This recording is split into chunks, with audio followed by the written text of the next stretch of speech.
Сәлем достар, біз бүгін смузи жасауды үйренеміз. Өте пайдалы, өте оңай, әрі дәмді. Оған тек қана 2 зат керек болады. 2 банан және сүт керек болады. Ал енді бастаймыз. Ал балалар, мұқият қарап отырыңдар. Бананды бөліп саламыз.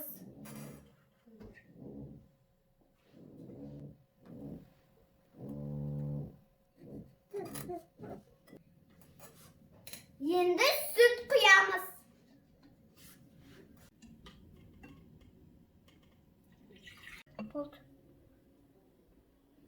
Блендердің бетін жауып, аластырамыз.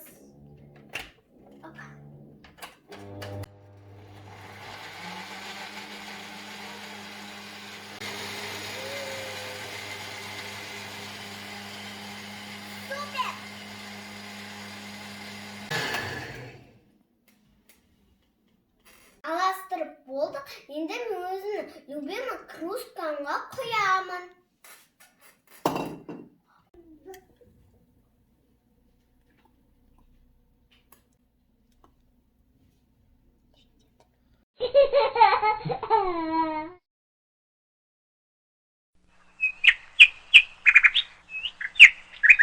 Ал енді дәмін көреміз.